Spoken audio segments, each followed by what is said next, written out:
Come on. Righty, righty, righty. Righty with my people. Come on. Is this a real song? Righty, Or you just making it up? Righty, righty, righty.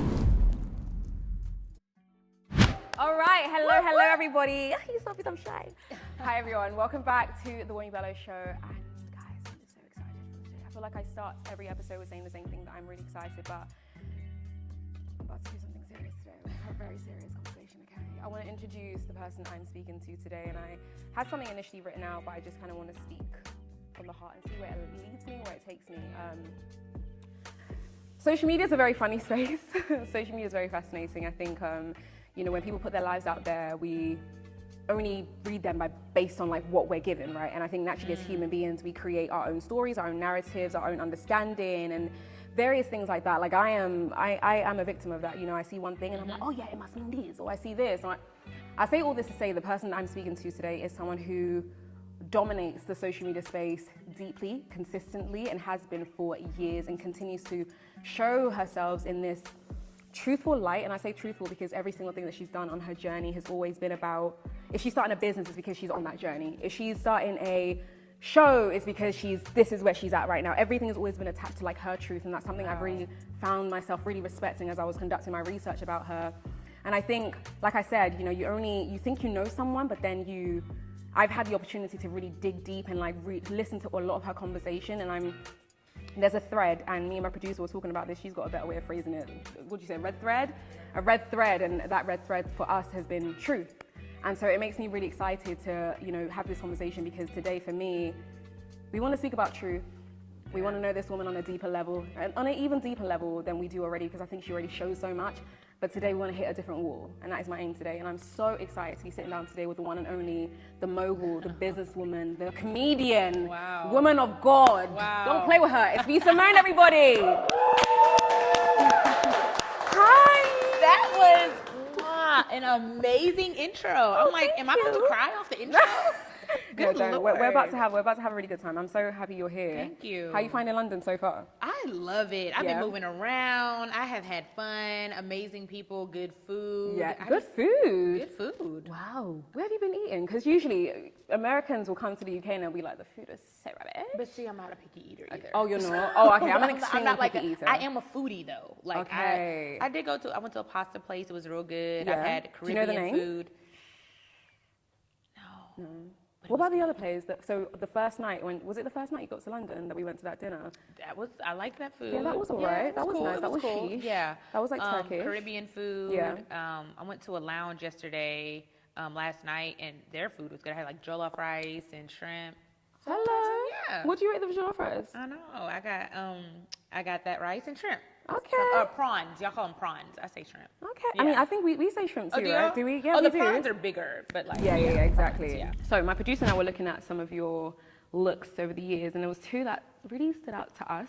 Just because, like I said, fashion for me, in my eyes, I'm always just like, it's always attached to moments that really matter to you. I feel like you go the most out when something's significant to you. Yeah. So I want you to look at two looks that we've picked out and just kind of talk to me about what those moments like represented to you. What is it?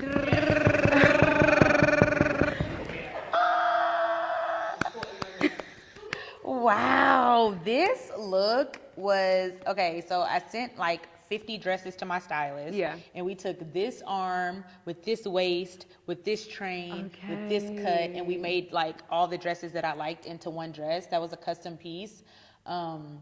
For my birthday, my 34th birthday this year, and I decided to launch, Jazz brought me back there like this girl. I decided to launch a podcast 2 weeks before my birthday party. Wow. So we turned my birthday into the podcast launch, and it was the most beautiful event ever. Like this picture, I'm just like, I'm so proud of that girl. I love her so much. And oh my God, that was just one of the best nights of my life because I pulled it off. It was a successful birthday, and everybody that was there it was intimate. They were a part of my story and my journey that got me to, let's try this again. I'm not gonna lie, even looking at that pose, I feel like that's the first time I've seen you pose like that. Gabe, I'm here. I am here. I'm standing on baby. business and I'm here. Yeah, it's that very was a powerful. great picture to pull up. Thank you guys. That was Look number 2. Okay, look number 2. Nice job, guys. Ooh. Yeah, this was a moment. This was the BET Hip Hop Award, right? BET Hip Hop Awards. And let me tell y'all something about this picture. I took so many professional pictures, and I did not like how they came out at the awards and on the carpet and getting in the car. And I was drained. This was after the awards. I got home in my condo. This is in my house, and my cousin took this picture with an iPhone.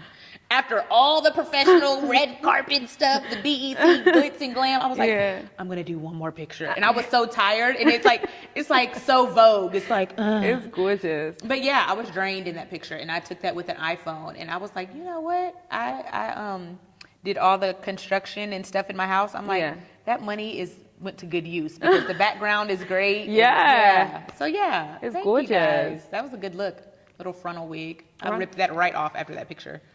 I took it off. You're not one of those people. I can't sleep in a Do you do it carefully though? Or are you like? I rub, and if it don't come off, it's just like whatever. Hey, I just gonna have to grow back. See, I was looking at my edges today, and I said, this is all because of my impatient ways of just like aggressively like, oh, I can't. So now I don't play those games anymore. No way. But before we get into the conversation, I want to get us completely comfortable. I need to be in slippers. I need to be in. I've been waiting. So let me give you something. Please, what you got? What you got? I can take these shoes off. I don't drop. Yes, you can. What size shoe you wear? I'm a size 3. I know everyone has What the same face. 3? No, literally What's 3, that in US? Oh, okay. Is that like 5? Oh, I'm tiny. Dang. I'm really tiny. Like I'm on the ground. Did y'all ask for my team for my size? Because he's real big. These real flipping flapping. Yeah, did y'all ask? Wait. In my defense, I was like, I mean, because these come in like 2 sizes, so it's either I bring like the big one or like the small one. So y'all got me the extra large. Okay. They fit too. Screaming. So before we get into anything, I like to play this little game called This or That. Okay. Which is literally you just give me this or you give me that. Okay. Perfect. All right, so first one. Now, for context, right? This is because I'm like, if you were in a position where you had to team up with someone who you know you are going to absolutely murder the scene with, who would it be? Pretty V or DC Young? Bye. Pretty V or DC? I gotta go with my girl Pretty V. Like, we are just the dynamic duo, always good energy. We're gonna laugh, we're gonna cry, we're gonna talk about God, we're gonna have a little comedic in there, and then we're gonna get deep. So we have the best of both worlds with me and Pretty V. And people love us together. And truly, truly, truly, she is one of my friends that I met in the industry that who we are on camera is who we are off camera. And her energy is way more than mine though. Like, she would have been bouncing off the wall. Like, no she's way. like, hey, I'm like, V, I'm sleepy. Like, I don't want to play right now. And she's like, no, what? There's no such thing. We must go. We must go. We'd be on the phone. I'd be like, all right, good night. She'd be like, what you doing? I'm like, no, it's time to get off the phone. Like, I don't want to talk to you anymore. You know what I love? It's the skits you guys do. The last one I saw was in the car when you do that. Brit Nash. Yeah. Oh my God. Somebody write us a movie. It reminds me of White Chicks. It's so good. Yeah, it's so funny. good. It's so funny. All right, next one is stand up or making movies. If I had to choose, I can only do one. Yeah. Like, for the rest of my life. For the rest of your life. Ever and ever and ever and ever. I feel like I can guess though. What? I feel like making movies. Really? Wow. I would probably choose stand-up. Really? I am in love with stand-up. I'm in love with it. Like, it is like my drug of choice. When I'm on that stage and I'm like in my bag, I feel so free. I don't think of anything but laughter for like that hour. Wow. Do you know why I thought movies? I thought maybe because it allows you to pull out so many other things that you're good at. So it gives you the best of both worlds simultaneously. It would be stand-up. That's amazing. I didn't know that. Yeah. That is it a would serious be stand-up. love. And I want to like come out with a classic like special. A stand-up special. Stand-up is so hard and it challenges me, but I love it so much. It's so rewarding. You know what, that's one of the things that I don't remember where I saw that conversation, but when you were talking about how that is like one thing that really, really fulfills you. Yeah. The fact that it is so difficult. I think me overcoming a challenge, and acting is hard too, don't get me wrong, y'all. Yeah. Like, you know, like I've got the roles, like play the black, loud ghetto girl. Yeah, it's like, yeah, we yeah. all know how to do that. And, you know, but I want to get, this is probably really left field, but I would love to play in like a slave movie. Like the ancestral, like the classic, a classic, like black history, like get in the character. Like it's nothing funny, it's no jokes, it's like real deep, and like that's like would be my dream role. Do you feel like you'll find that quite easy to? No. Okay, cool. Maybe that's why you want to do it, because you know it's I think it would really challenge me. It would really. I don't think that would be easy. Yeah. I wanted to ask you one more, this or that, but I think as we're just speaking, I kind of want to move things a little bit. Okay, let's do it. One of the things that I found really interesting about you, just in my research, is how much of a hustler you've always been. Man. And there was one particular story that made me laugh, because I was like, oh my gosh. Number one, I can picture exactly what this looked like in the car with your grandma, saying to your grandma, listen, ma'am, I can't go to college. Like, this is not it. Was it in the car? Do it. I was about to go. Yeah. Like, we were about to go to Prairie View, and I got accepted to these schools and did this and did that. And she really thought I was about to go to college. And I was so scared to tell her, I'm not going. So either you're going to kick me out or you're going to support me, because I'm not going to college. I was like, there is nothing I want to go study. Like, I'm not just about to go waste my time and get a degree. I was so good at hair. So she was like, okay, well, I'll put you through cosmetology school, but you got to do something. Yeah. I was like, well, you know I'm going to do something. I've been doing hair in your kitchen for 5 years. Oh, so. You were doing hair before then? Oh, yeah. Oh, my gosh. I thought that was off the back of that conversation that you had with your grandma. No, all through high school. Like, I would do hair in her house. So, yeah, like, I went to cosmetology school and went right from cosmetology school. Didn't go to college. Right from cosmetology school to doing hair. And as I was doing hair, that's when social media started to take off. But I knew I was doing hair. I knew I was going to be in the industry. Like, I always did singing, acting. I was in girl groups. I knew I was going to do that. But doing hair was artistic too. I still got to be artistic, creative, create. So I loved doing hair. It wasn't like, it didn't feel like a job to me. I get the impression that you've always kind of been a very bold child. And one thing that doesn't come across, what I don't feel like I completely understand, I would love for you to give me insight into this, is like what your home environment was like. Because I always think, like, how did she become this person? Like, a lot of that must have had, a lot of that would probably come from, you know, some of your experiences as a child. So walk me through what your home dynamic was like. God, that is a really good question that I've never been asked, and I don't think I've ever thought about that. And the answer to that is the total opposite. In home, I didn't fully feel safe or feel 100% to be myself. So I think outside of the home, I was always trying to make people laugh. I was always bold. I was always my true, authentic, like, funny self. And even maybe certain situations in the house, I'm like, if people laugh, they're not mad.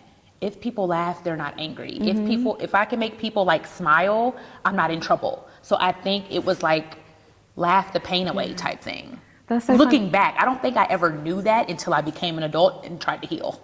I think I know that now as an adult. Like, that came from pain, and I think wanting to be liked too. It's like, if somebody makes you laugh, you like them. It's like, you don't remember what they had on, you don't remember what they wore, you remember how they made you feel. It's like, oh, she's funny. And if I was the funny girl, I was liked. And I think that stems from wanting validation too. I want you to like me. And if I make you laugh, you can't not like me. Yeah. So, yeah, I think comedians come from a line of pain. I want to go back just a tiny bit more, because it's interesting, because I felt like I was kind of, growing up, it was kind of quite a similar situation for me. Home wasn't the best. So outside was always like the place of expression, loudness, etc. I'm interested to kind of know what about home didn't allow you to be yourselves, to be free. I haven't spoken about this publicly, and I think a huge part of that is when you tell your story and your truth, you have to consider everybody else that's connected to your story. And I'm on a public platform and everybody else isn't. So I'm still not in a space where I don't feel like protecting people that have been a part of my journey. But I will say, let me think, because I want to make sure I say what I want to say. Yeah, that's fine.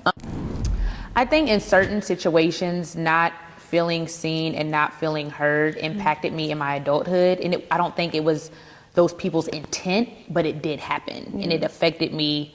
And I'm realizing that now, going to therapy, doing the work, doing the healing. Why am I the way I am? Why do I people please? Why do I want validation from people that have no idea who I am? Why do I yearn for these things? And a lot of that does stem from childhood. Isn't it crazy that it's taken you, like you're 34 now, it's taken you how long to even recognize? It's like 2 layers, like you're number one recognizing that, okay, a lot of this stems from her, but also you're recognizing that the reason that you wanted to be liked is because you didn't have that sense of unity in your home environment. It's crazy. These things, like these things. I want you to see me. I want you to like me. Like I'm good enough. That is like, it's wild. It's a lot. But for you to, like you said, what did you just say? Just now. Oh, for you to recognize it, you have to start the work. Yeah. Until you start the work, you won't even know. Like you have to be like, okay, start the healing. You know, in my 20s and stuff, I always wanted to be better, but I wasn't like yearning for therapy. I wasn't yearning for like a drastic relationship with God. I was just like, yeah, I believe in God. Like, but there's a difference between belief and relationship. Like, you know, so I think once you start doing the work, you realize a lot of things that impact you as an adult.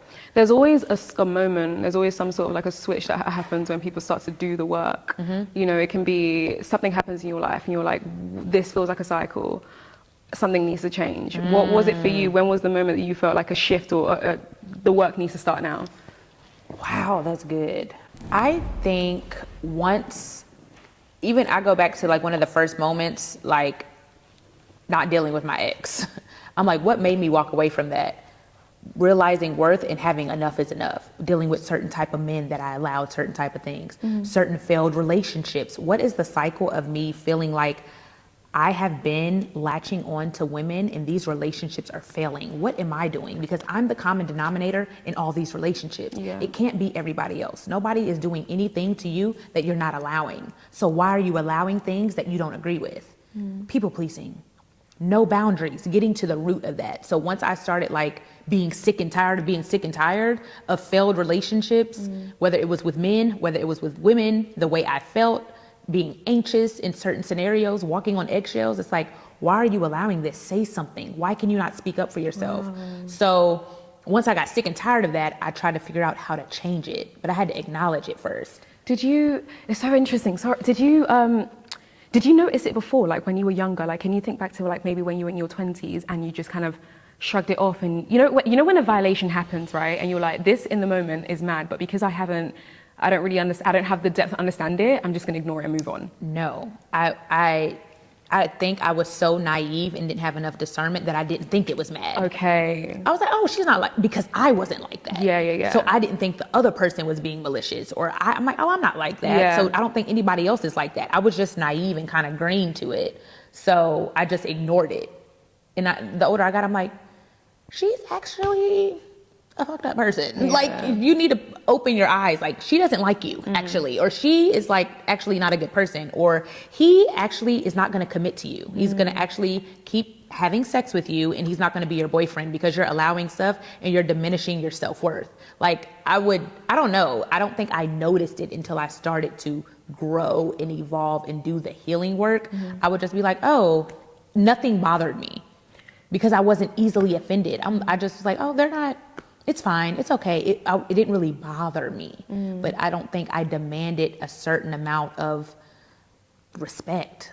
And that comes from a lack of self-worth. Knowing what you're worth, when you know what you're worth, you don't allow certain things. You just don't allow it. Yeah. Oh, no.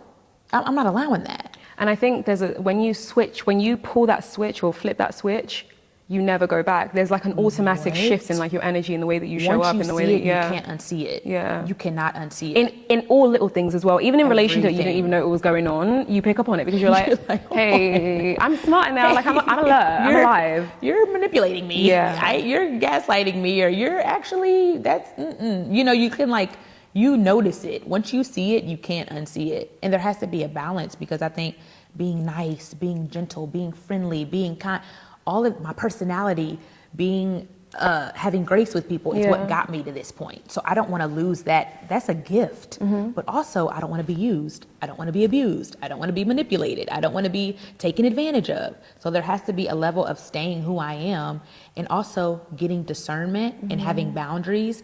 And I think there's a meme that was going around, or a little quote or whatever. I'm not a nice person. I'm a kind person. So I don't want to be nice anymore. I'm kind. I will say no and be like, you know what? No, but thank you so much. That's still kind, but nice is not just like, okay, it's okay. No, you can't walk all over me anymore. I have to stand up for myself. You mentioned, and I don't know if you did this intentionally, but you mentioned God as you were like kind of talking about that shifts. I wonder how much of a role God played in you becoming a lot more discerning and having the strength to be like, you know what, this isn't happening anymore. Like a shift has got to come. I think once relationship and religion are so different. Like my dad is a pastor. I grew up in the church. I've always been a part of the church. Religion, pray before you go to bed, pray before you eat your food. Thank you, God, for waking me up. Like, I mean, all the things, like rules, don't have sex, don't lie, honor your parents, all these rules. Yeah. But religion is different than relationship. Believing in God and knowing him for yourself is different. Experiencing God. When you have a relationship with somebody, you with them, you talk to them, you have conversations with them, you respect their boundaries, you try to learn more about them, you try to understand them. Once I started doing those things, and fasting changed my life tremendously. But I think seeking God for myself, Jeremiah 29:13, that changed my life. It changed my life. And he showed me who he was through encounters and scenarios and situations where I was like, okay, I have to go this way. I have to. I do not want to do life any other scenario without seeking you in every aspect, because it changed my life. It changed the way I looked at him. And I wasn't even going to go in this direction, but 2 questions here. The first one is, if you had to kind of pick like one way that it changed your life, like what the biggest and most significant way, what would that way be? I think seeking him first before making decisions. Sometimes we just like, oh, this is a great idea. A great idea is not a God idea. It sounds great. The enemy is not presenting anything that looks like shit. He is presenting things that look shiny and beautiful and great and amazing, and it's an illusion. You know what I mean? So, okay, I know that sounds great, but did God say do that? Did he say do it? If you're not sure, wait. Press in. It's no rush. Press in, fast, pray. Did you even ask him? Did I even consult with him first? Do you want me to do this? So I think being intentional about asking him, even if it sounds good, even if it excites me, even if it sounds like a good idea, being intentional first, at least ask. You know, and God, if this isn't what you want, let it not work. You know, I don't want to do anything else outside of his will, because I've noticed the repercussions of that, and it's difficult. It's painful. Hello. That is so funny you said that, because the thing I've been thinking about when it comes to you, and I found this, it was so funny because all morning we was kind of talking about this in the back. I found my producer can back me, us here, really, we struggled trying to plan your interview, struggled. And I kept saying to her, I was like, it's How gonna come? come. Because there's so much about you.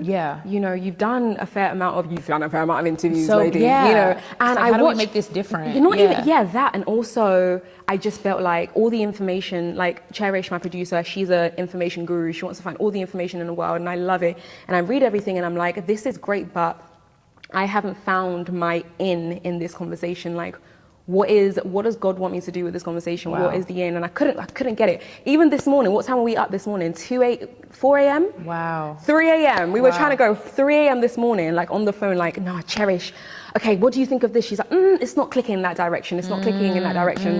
And then this morning I messaged you at like 9 a.m. I was like, I got it. I was like, I got it. Because there was one thing, you said something about obedience, and you said about obedience is the only thing that you need to prioritize. It's the only direction you need to like look in, right? Obedience to God. That's it. And I was thinking about, you know, the moments in my life where I had to be obedient, and it was the most painful because everybody around me literally thought I was insane. Even I was like, God, why are you making me do this? Because the world is going to think I am insane. They will try to distort God's voice and be like, he didn't say that's not the reality. or that's not it. Yeah. Or, what? In a conversation of yours that I was watching, and you know, one of the things that you said is that when the moment or the period in your life where you had to be recently obedient, you just had to do what you had to do. And I want to break that down a little bit and kind of walk into that arena of your life. And with you being obedient and you having to leave your podcast and go in a different direction, there was naturally, you know, people can make perceptions, right? And people will read things, people will see things, everybody will come up with their own narratives. Like I did, Cherish did, Stoney did. Everybody had their own narratives, but no one really knew the truth, right? And when I listened to what you were talking to Sarah Jakes, and you were talking about obedience, and automatically, like the moment I heard you say that, things started to I started to get downloads of like what that would look like in your world. And to be clearer, you spoke about obedience being the reason as to why you had to like walk in a different direction. Now that was obedience to you, and only you knew why. Or you might not even know the fullness of it, because sometimes when you're being obedient to God, you don't know nothing. Like you're still behind closed doors. Like you don't know nothing. All you know is that I'm leaning forward and I'm being obedient to what God has said to me. It doesn't make sense to you, but I've just got to keep going, right? So I wonder, because online, I feel like there is, when it comes to your friendship, it's like a divide online where a lot of people think that, I feel like they feel like you were the problem in the relationship. And then she I don't know, just because of the direction that she's going down, that you know, it seems like the divide is very clear, that, you know, a lot of people are like, oh, she must be this, or she must be that, she must be this. If you know that you're just following, like, if you know that you're just leaning into obedience, and that's why you're, you know, making certain decisions and moving in certain ways, how did it feel having the world attack you so deeply, consistently, even though you knew all you're leaning on is your obedience? Let me tell you something. In my act of obedience, it wasn't impulsive and it wasn't emotional. I waited a long time, a long time. I tried every single thing. From fasting, I fasted 3 times. Every time I fasted, God gave me an answer. I didn't know what to do. I didn't know what it meant. Whatever he said in that fast, I did that. The first fast, he gave me 3 words. I did those 3 words. The next fast, he gave me a clear instruction. The last fast, he released me from that relationship and that business. So I think being obedient is focusing on God. And when he tells you to move, you move. I cried. I wept. I was scared. I was nervous. I walked away from a lot of money. I walked away from a long friendship. I walked away from a public platform. I lost a lot. My businesses are like my baby. These are my children. Let's try this again. It's my 4th child. The first one was B Simone Beauty. Second one was merch. The third one was a podcast. This is my baby. These are like my kids. I put my money, my time, sweat, and tears into it. So being obedient doesn't always feel good. But if God tells you to move, you gotta move. I have a whole episode on Let's Try This Again, talking about get your vision back. And I made a comment saying, and I'm gonna look back in the camera because I'm gonna talk directly to these people. If God told you to leave that relationship, if God told you to walk away, whatever God is telling you to do, I think people are so scared and comfortable that they get scared to listen when they know God has told them to do something. I even said, if God has told you to leave that marriage, they're like, well, the Bible doesn't condone divorce. Women are dying in abusive marriages, dying. I don't know if God told you to stay in that abusive marriage and lose your life. I can't agree with that. I don't know that. I'm not a Bible thumper. I don't know everything biblically. But yes, I am pretty sure there are some women that God has told, even men, this is not it. Walk away. God doesn't condone divorce. Did God even tell you to marry that person? Let's start there. So I'm not condoning divorce. I'm not condoning being against biblical terms. But what I am saying is go to God. And when he gives you an answer, not your mom, not your dad, not your friend, not your coworker, not the internet. When he tells you to move, just move. Just move. And that comes from relationship. This is one of the first encounters I've had with God when I had a clear answer and he released me. And I am so proud of myself for making that decision. proud. I'm still going through the struggle of it. I'm still healing from it. Yeah. But I am proud that I was listening and I was obedient to him. I still, now I understand why, but when I walked away, I didn't fully get it. You know, I was scared. It doesn't feel good. What It were you doesn't scared always, of? failure, still people pleasing, making people upset, what people were gonna think, Yeah. all of the things, saying something and being like, actually, I don't agree with this anymore. This isn't right for me anymore. Yeah. This is not right. And standing on that, I don't regret it. Yeah. I'm proud of myself. I am proud of myself. I'm proud. I'm so happy. Yeah. I'm so happy. You, one of the things you kept repeating was there's this sense of like freedom. Oh, you yeah. feel Oh, now. my Yeah. God. You know, what does that freedom look like for you? Ooh, freedom is not, it doesn't mean everything feels good either. Yeah. As soon as you let go of one thing, it's like, okay, you were obedient there. Now I have to face this. Now, like I said this earlier in another interview I was doing, healing is peeling off layers. Once I heal one thing or do one thing, it's like, Something else. what? Yeah, it doesn't end. It's crazy. What? I'm like, I went through a whole phase where I'm like, I've never not been confident. I've never not been bold. I've never walked into a room with my head down, being nervous, being anxious in public. I had to face that version of me. There was a version of me that felt like that in a season. I'm like, well, how do I heal this? Why is this an issue now? And, just unpeeling the layers, and the work is never going to stop. But I think the more we elevate, the more we grow, we can do it quicker, and we can do it with tools that help us get through the problems of life in a better, healthier way. Yeah. It's so funny because I hear you talk, and it's like every time you watch one of your videos, it's like a different you is showing up. Yeah. And it's like every time, like you said, like you unveil, you rip off one layer, it's like a new layer is revealed. When we're talking of the layer that you're at now, if you had like a word to describe it or to call it, what would that be? A layer now. Well,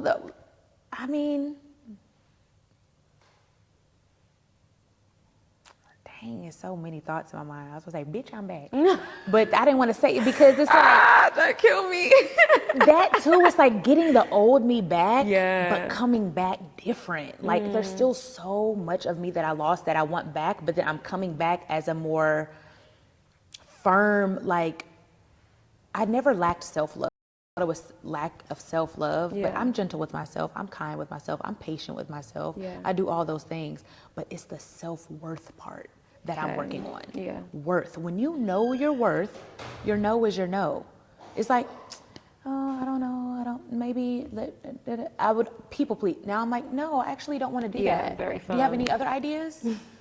Like, thanks. or let me know. I'll let you know. Actually, let me think about that. Like even earlier when I wanted to answer your question, I didn't want to brush past it. Let me think. I don't have to be so rushed to answer. Let me think about that. Let me bless you. She's going through it. She's going it. through Like it. sneezing back through there. it. So I think me being back, getting to the old me, but also gaining another powerful part of me that I haven't really tapped into, that I'm tapping into at 34 years old. And that's what that first picture you guys showed me, resilience. That's my word of the year. Ooh. Resilience. I am one of the most resilient people I've ever come across. And I don't just have to do it privately. I have to do it in front of millions and millions of people. Not only am I getting beat up privately, I'm getting beat up publicly. And every time I'm gonna come back. And every time I'm gonna be obedient. And every time I'm gonna focus on God and do what He called me to do. I'm gonna cry, and sometimes publicly, sometimes privately, sometimes in my room. And every time I'm gonna get up out of that dark space and know there's a light at the end of the tunnel, and I can't stay there, and this pain is only temporary. I am resilient, and I'm not gonna stop. That is my word for this year. Period. And I wonder if, right, because I can imagine myself, right, you are being obedient, you're doing what you need to do, but the world is here having all these thoughts, having all these opinions, all these various things. there's only so much that any human can take. Yes, we are powerful, 100%. Yeah. So I wonder, you know, at the time where it was the most turbulence, because I think things have chilled out quite a lot now, but at the time where things were like really, really intense and there were so many opinions, so many thoughts, so many things, what did life look like for you? What was the inner world of, what was your inner world looking like? Yeah, sad, crying, healing, therapy, angry, unforgiveness, still working on forgiveness. But I think not the best part, but this is the best part. The way you can heal, you have to address it. I'm not running from anything else. Yeah. If I'm angry, I'm looking at my therapist like, I'm angry today. If I don't forgive my dad, or I don't forgive my uncle, or I don't forgive my sister, or I don't forgive my whoever you're working on, right? Those are just examples. But I'm honest with how I feel. I'm not going to run away from it. And if I don't like that feeling, I don't want to be angry at nobody. I don't want to have unforgiveness in my heart. I want my heart to be as pure as possible. So you work on it. The only way to work on it is to address it. Depression is what it was. I'm still coming out of those certain things.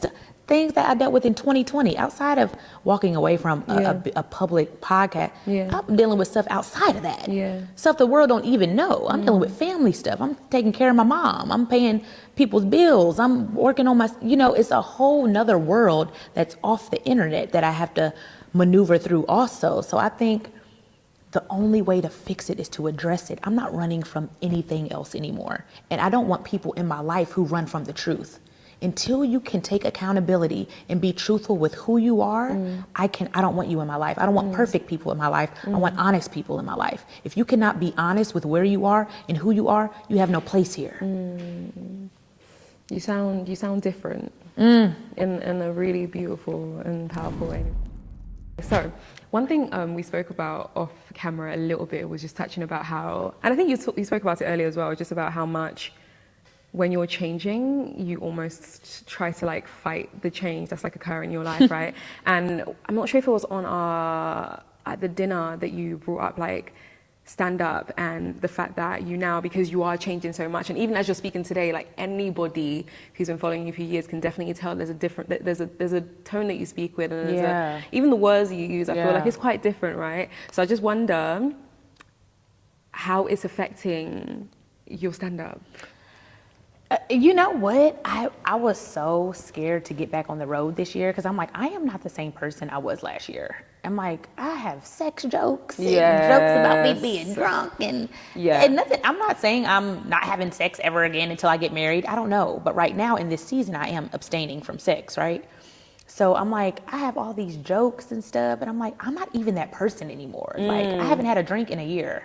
I just reached my year of sobriety. I'm not saying I would never drink again. Maybe I'll have a little champagne at my wedding or something, with my man. But in this season, I'm abstaining from alcohol and sex, and that's just where I am right now. And I'm like, these jokes don't align with who I am today. So God gave it to me though. He done intertwined I was so nervous to I'm like, how do I make this funny? And I'm intertwining with who I am on that stage. And he gives it to me every time, but it is challenging. It's challenging. I have to work because my stand-up is me. So if I'm changing rapidly, it's like my jokes are like, dang, I just got a good joke and that's not even who I am anymore. So it's changing rapidly, it changes as I change. It sounds like, because I think the reason I'm even asking is even in my own life now, I find myself, and we were touching on this a little bit before, but changing so much, so quickly, the things I want to talk about, the places I want to go. And I think for a long time, I fought hard until literally I was like shoved into a corner to like not resist the change because I was running away from the change so much. And I wonder for you if there was any point where you even like tried to stop the change from happening. I don't think I tried to stop it. I just didn't know how to maneuver it into my platform. Like, I didn't want it to be so like, okay, this example. On my pod a couple weeks ago, I'm not gonna say the other day, but a couple episodes ago, I was talking about God and I cussed in the same sentence. Screaming. Right? And all the, oh my God, I'm like, who I am off the internet is who I am on the internet. Yeah. I do not get in front of the camera and say, now turn to Revelations. I have given my life to Christ and I am now perfect. I don't cuss. I don't have sex. I don't drink. I have no negative thoughts. I am just Christ-like. And if you want to give your life to the Lord, I'm not doing that. I'm not doing that. I battle every single day. And I make it very clear, God is working on me. He's working on my mouth. It's way better. It's way better, but it's not fully, it's not that people are just seeing my journey publicly. People aren't documenting their journey. I am, because there's a million girls out there who are battling with the same thing. They're battling with cursing or whatever God has convicted you of. I've been convicted of drinking. That was last year, April 25th. I'll never forget the day. He told me not to have another drink. I haven't had one since. I've been convicted of abstaining from sex because I don't have anybody in my life that is worth my body. I do not have a husband that is even possibility. I don't need to be having sex right now. Is that by choice? You know, you said that, you know, you're documenting your journey. Is that are you doing that by choice? And I ask because that's something I find to be a constant conflict in my life. Like, I remember I posted a video, was it maybe a month ago, I want to say. I posted a video where I was just like, guys, I'm not going to lie. Hi, everybody. I'm changing so much. This content that you've been seeing with me for all these years, like I've been online for about 7 years now. I want to talk about are starting to look different. What? The way I'm speaking is starting to look different. And I touched on that. Like, that was a month ago I did that and I didn't go back. And my friend actually made it. He's like I want to call him like my spiritual mentor. Yeah. And he called me. He was laughing. He was like, you did that one video and you ran away. You never came back. Like, Never you never touched on this again. Yeah. And I was like, yeah, because I was like, I'm still trying to decide if this is a journey that I'm supposed to just allow it to transform me and transition me and it will do what it needs to do, or if it's something that, you know, I feel comfortable bringing my audience along with. And I think God is beating my ass because he's consistently like, share this. Share this part, because this is you. This is who you are. Yeah. Every element of this is you. Yeah, I think it's a part of my purpose. What got me to this point was sharing who I was in every season. The girl that was ranting on the internet in 2016, I look back at those videos, I'm like, Braylon. You said that? But it's also like, yeah, she said that. That's who she was. Real. She was raw. She was herself. She wasn't trying to be nobody else. Whoever she was in that season is who she was on the internet. And I'm going to continuously do that because it is changing people. It's helping people. I get messages every day, and those are the women and the men that I have to focus on. I can't focus on the people that are offended. If you're offended, it's not for you. I'm focused on these women that feel like, you know what? I might say, bitch, and I still love God. Yeah. I'm working. Right. I'm working on it. Excuse my language, but I'm working on it. That's real. People need to hear that because you look at these people on the internet and they're too perfect and you don't know what they're doing behind closed doors. You don't know who they truly are.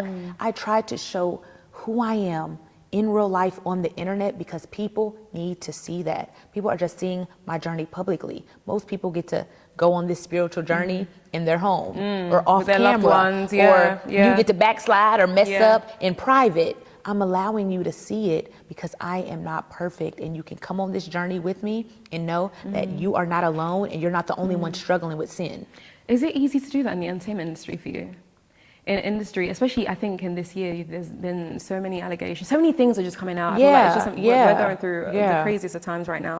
So I wonder, you know, you're in the thick of it, like you're in Atlanta, you're in America, you're in the middle of it, the all. chaos. So I wonder, you know, if it really does flow for you easily to just be like, I don't care what the rest of the world is doing. I don't care what this industry is supposed to be like. Oh yeah, I'm gonna shout. I think that's easy for me. I've always, so you can go back to my old YouTube videos. I'm always talking about God now, right? But my relationship with him recently has grown stronger. Yeah. So I know that I used to be like, my purpose is comedy. My purpose is this. My purpose is to go through this stuff, get closer to God, and tell people about him and my journey and my testimony, and bring people to God. Being your true, that is my purpose. That's a big statement. And that has changed. Like, I was like, oh no, the platform, the outlet is stand-up. The outlet is the podcast. The outlet is being an entertainer. But the purpose is to love people, to help people heal with your story, with your to be your true, authentic self, and yearn to be better every day and show people that God will meet you right where you are. There is no level of perfection we're ever gonna meet. it just doesn't exist. So yeah, that is my purpose. I'm still taking that in because it makes so much sense. And maybe you've just grown even more in the last month, because I don't know when you did that interview with Sarah Jakes, but you didn't say exactly what the purpose was, but you kept talking about how you don't really, this is the first time in your life where you're not, the idea or the vision that you had for your life and your career. Oh yeah. You have no clue what the heck it's going to be, what it looks like, etc. And I think that, and I feel like and I don't know if now you feel like you've gotten more clarity on what this new transition in your life is unfolding and like what it means. I think I'm still figuring it out, but it's intertwining my whole, like, even like, go back to my stand-up set. Yeah. My stand-up set was not about my journey with God. It was about boys and girls. We went to the club, and that's still in there because that's still a part of my journey. I can still talk about that. But now it's like, I gave my life to Christ, and bitch, look now. I've known Jesus for 10 months, and I've been cussing for 25 years. Give me a second.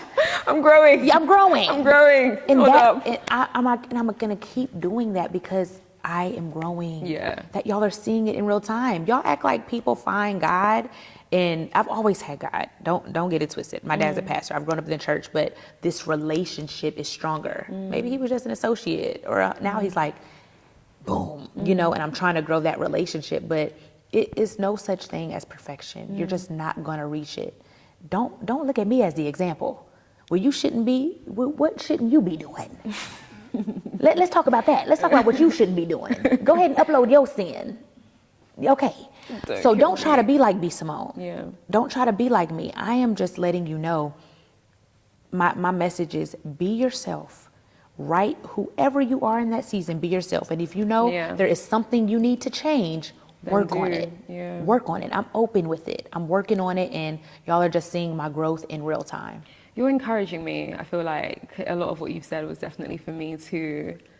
What do you feel like when you were like, it was a battle, I didn't want to, what did you not want to give up? I don't think there was anything I ever didn't want to give up, like a lifestyle. Yeah. Like, I was just scared to be like, I think my biggest fear was like, this crazy ass girl is all of a sudden talking about God. Like, yes, I am all of a sudden. Because I was flat on my face in my bedroom, and he was the one that showed up and gave me clear, like, I cannot not.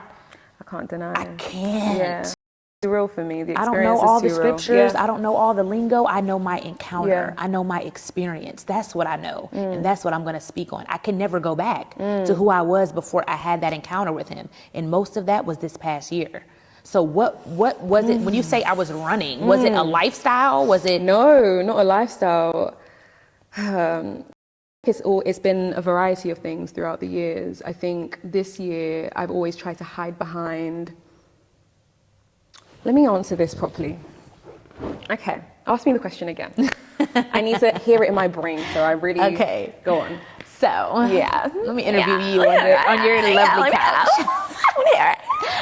So I was asking, basically, you were like, it was such a tug and war, right? Like, you know, God was like reaching for you and calling you, or kind of shifting you, changing you, telling you to do something, and you were pulling away and running from it. What was the it though? Okay. Like, it could be. Oh yeah. Were you having direct convictions about, oh, stop drinking, and you just know you're being disobedient? You know he told you, or was it not direct conviction? It was just like your purpose or your calling, or was it like he was telling you to stop certain things that you weren't ready to give up? Yeah, it wasn't about thing. It wasn't about people. It wasn't about thing. It was about myself. Okay. It was about complete, full acceptance of Wunmi, Bello, and how I've created her. You are a woman who has a lot of depth, and you care about God, and you care about the Bible, and you have this deep interest in understanding the word of God, and wanting to be a light in the world, and wanting to be as free and as transparent as I can be about that journey. Because honestly, like, I feel like I've always tried to hide behind the fact that God has changed me so much. Like you said, like, I've always had a relationship with God in my life. Like, it's been a constant thing from when I was young, but I didn't really know what the label was.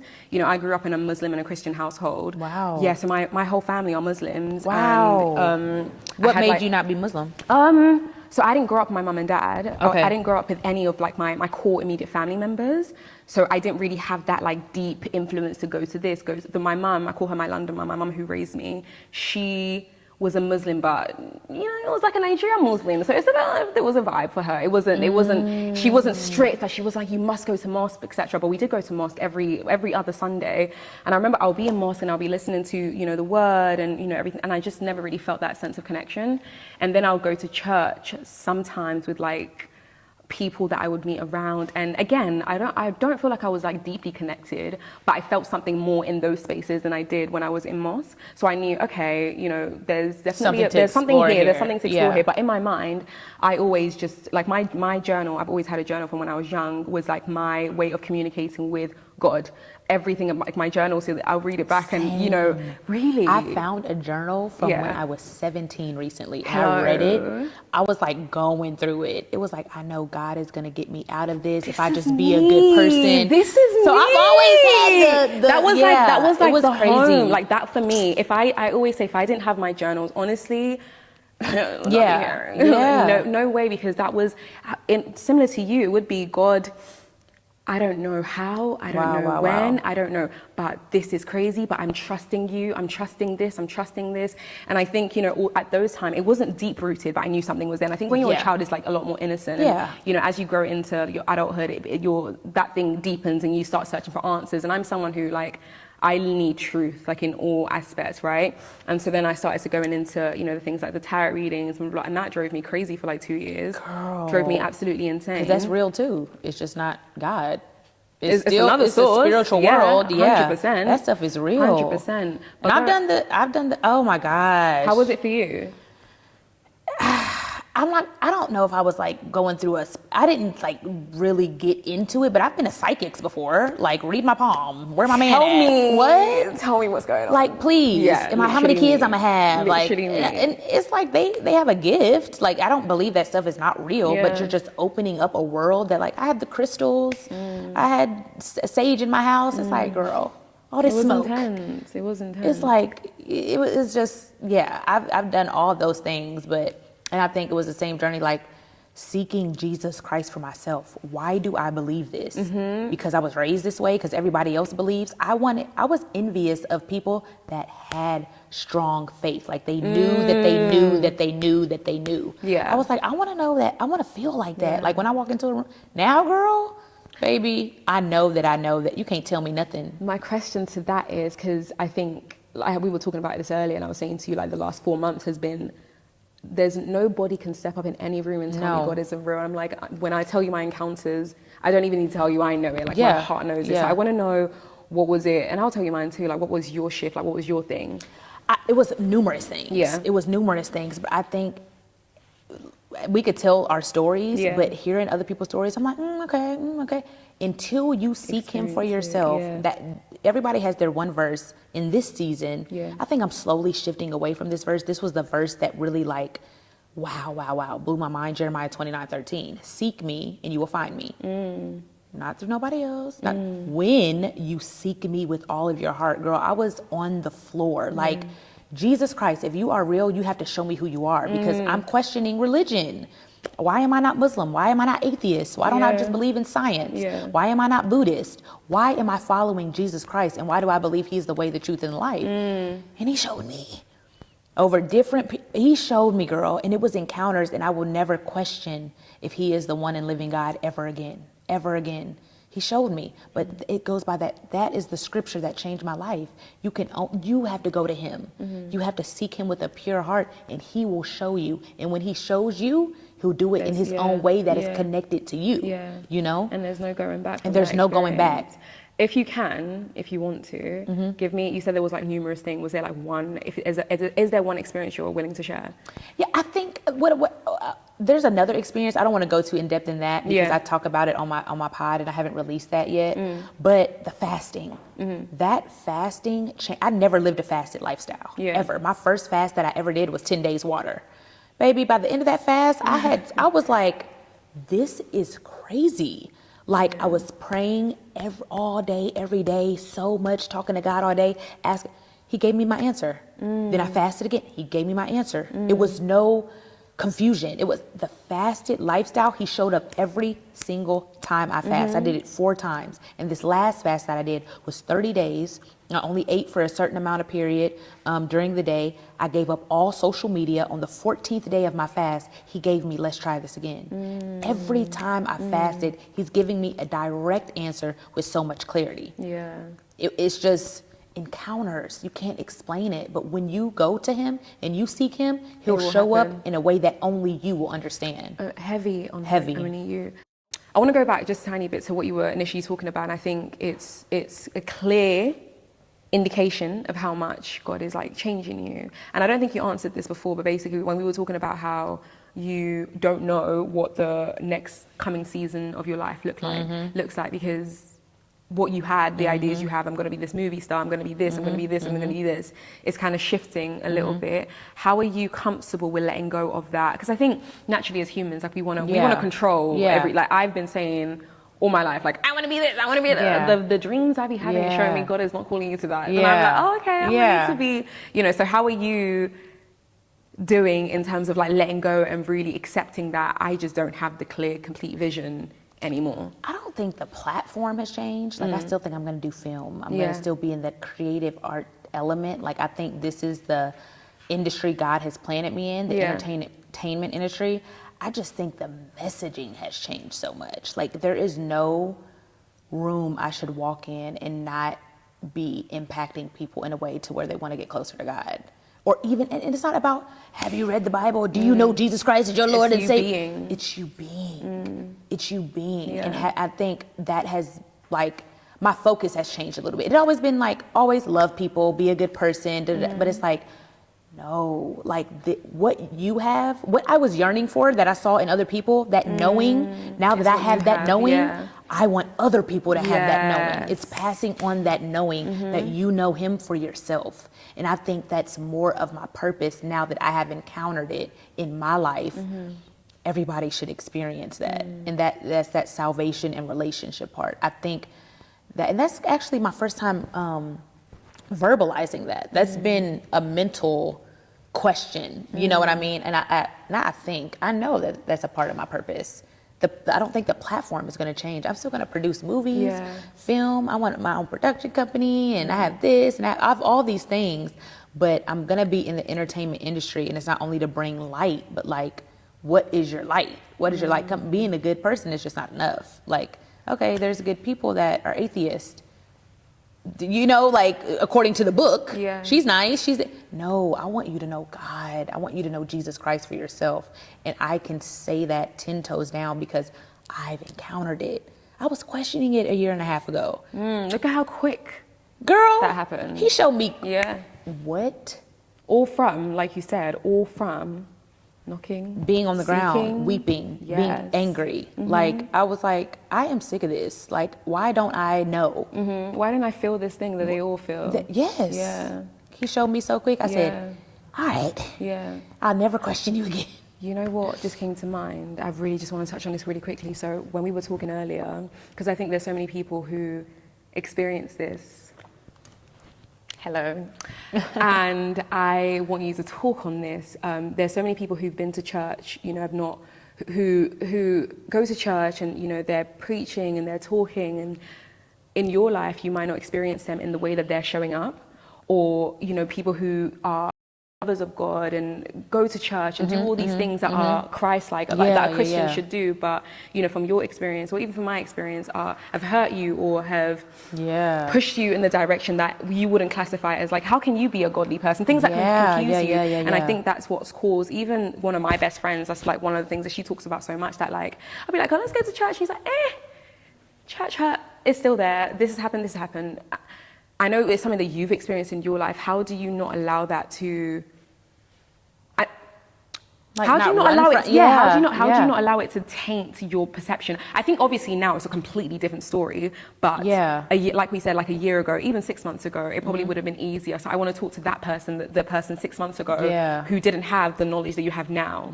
Well, I think it's just the reality of it that every single person is flawed. We're all flawed. We all are struggling with something, and not putting your faith in that person, but in God. Like, and I'm going through that now. Like, I'm realizing anybody is liable to hurt me because they're a human. Anybody. My sister, who's my best friend, and all that, but you're be like, I'm struggling with this. I could deal with that. I'm struggling with this. I have this. That's fine. I'm struggling with this too. Cool. But the holier than thou, and you're not struggling with nothing, and this is no. The mask. No, just take the mask off. Let's struggle together.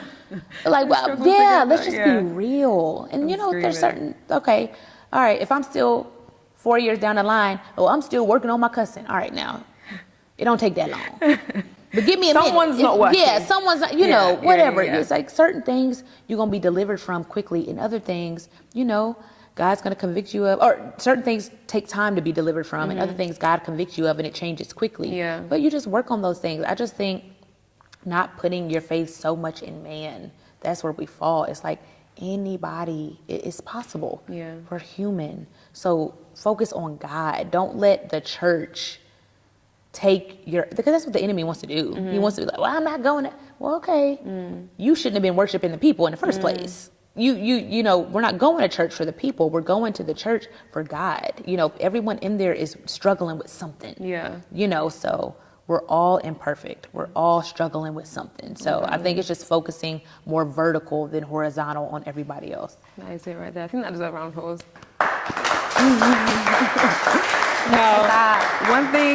One thing we do before we end the show, any conversation, is I have a thing called Bello box, right? Okay. So behind me over here is the Bello box, and it's basically always a challenge, a game, a gift, something that makes sense for the person I'm sitting down with, for them to enjoy and just know that, we see them. Oh my God. And I want to go over to yours and kind of give you an explanation. I think you're going to love this. Oh my God. I'm nervous. Do I have to come over there? Or No, just you're wait? good. Okay, I'm going to come to you. What's in there? Okay, so let's find out what's in the Bello box today.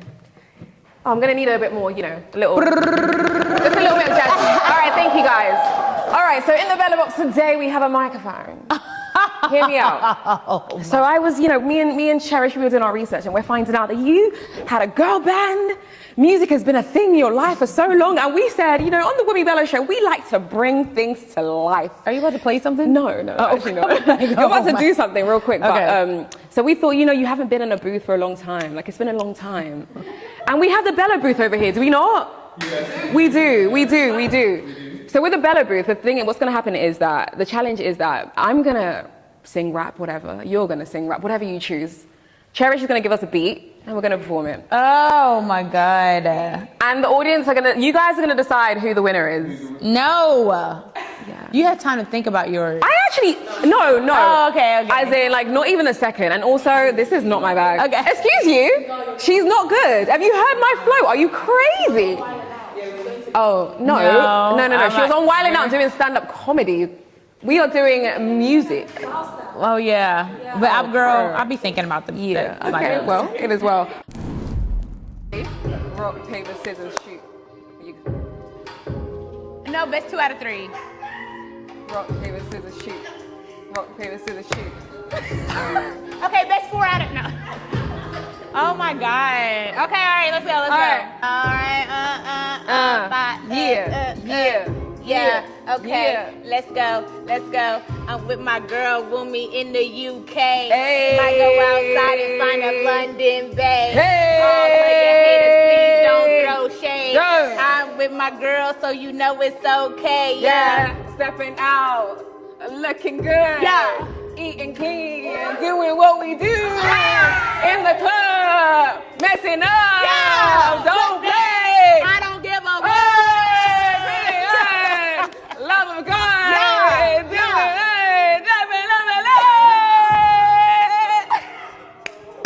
Do we gotta keep going? I got this. Born for this, period. Freestyling is hard. We're going back in. She going back in. All right. I'm your hype What's man. this one? I think it's too fast. Oh, is it the macaroni? You like this one? Oh no, this is gonna make me do food. Say this is trash. I'm gonna be your hype man. Is this the same one? Oh. Righty. You can sing. You trying to show out. Righty. Righty with my people. Wow. Righty, righty, righty. I can see. Come on. Righty, righty, righty. Righty with my people. Come on. Is this a real song? Righty, Oh, you just righty, making it righty. Righty, righty, righty. Righty with my people. Okay. That was lit. That's a little, they got a little thing to it. Thank you so much. Oh, we're done. It's gonna be stuck in my head all Right, night. guys, thank you so much for coming to Bello Brew today. We've had on the show Miss B Simone, the one and only. Round of applause. Thank you so much for coming. That was so fun. This was so good. This was fun. Yeah, that was so good.